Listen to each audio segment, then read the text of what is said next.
Anyway, it continued for 2 years, and I was very lucky.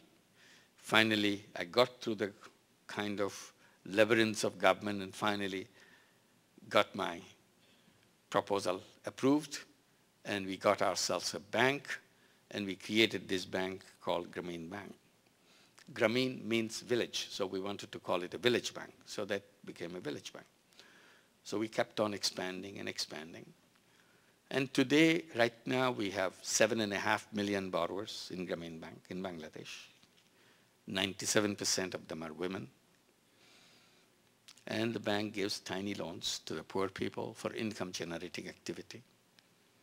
And they take the loan and start self-employment and improve their economic situation and move up the poverty situation.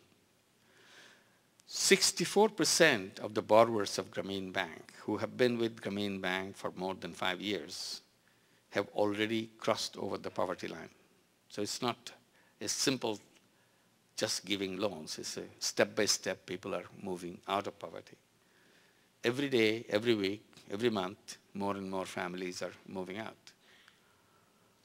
And we have been concentrating on one particular area now, the children of Grameen families. The Grameen families are basically illiterate families, cannot read, cannot write. These are women who never held money in their hand, no experience whatsoever. For the first time, touching money is an exciting feeling for them, for it. In many occasions, when you will be lending money in the beginning, when you give this tiny loan, as small as $30, $35 loan, women will be holding this loan and literally shake, couldn't believe that so much money is in her hand. And tears will roll down, cannot believe anybody has trusted her such an enormous amount of money. And she feels that nobody believed her, nobody trusted her for a penny. Now this bank comes and gives her so much money. And in her mind, she runs through her experience. And then she resolves that if anybody has trusted her with so much money, she would like to give her life to protect that trust so that trust is never broken. And exactly she does that. She works very hard to make sure every penny gets paid back on the dot, never delayed. So if you can kind of multiply this experience 7.5 million times, you can understand what Grameen Bank is. That's where we are.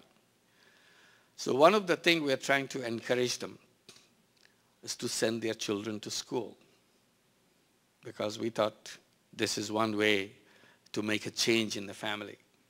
Because education or literacy never entered this family in the history of generations. So at least this will be a new beginning.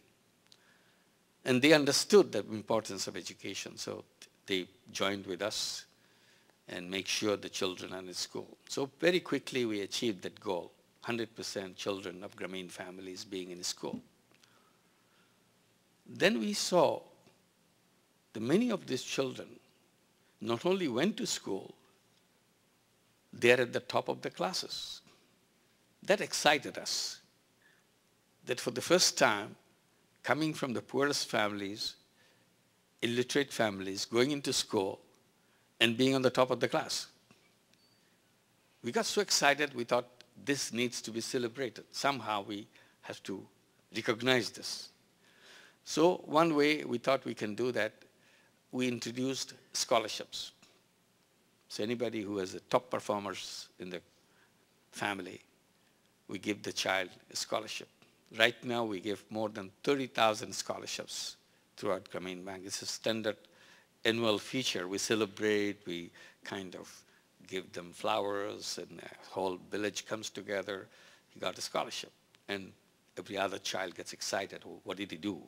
What did she do? So that way, that encourages other students to follow the suit. Then later we found something else. Not only they went to school, and some of them coming to the top of the class, now this time we see some of them are in higher education. They're in medical schools, engineering schools, in universities. That was a very pleasant surprise for us because we didn't expect that this flow to go all the way there.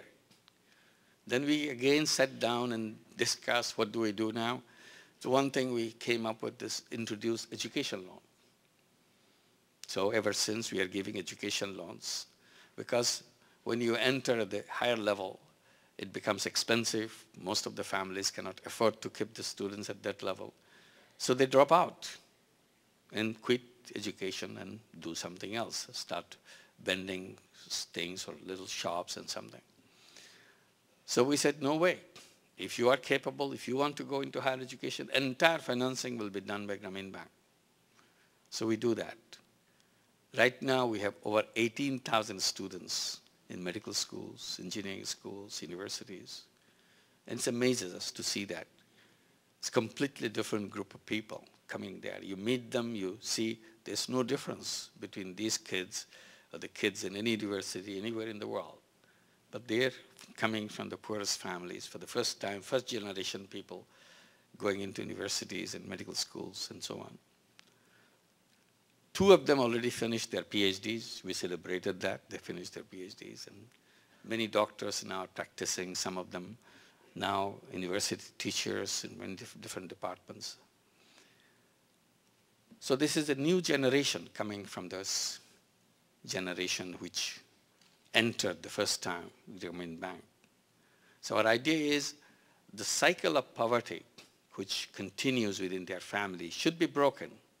So with these children coming up with this new generation, they will create a new wave rather than join the same old cycle, repetitive cycle that went on for generations and generations. Another aspect that we introduced recently, I think, would be very interesting for you. There are lots of debates. Microcredit, the kind of work that we do, became very well known throughout the world. Many people want to do that. So it created a lot of controversies. One,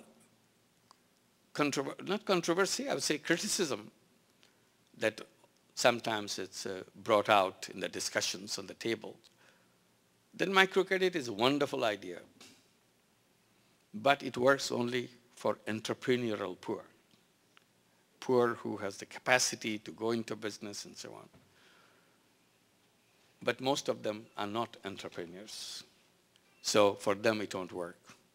Particularly poorest of the poor don't have the entrepreneurial capacity.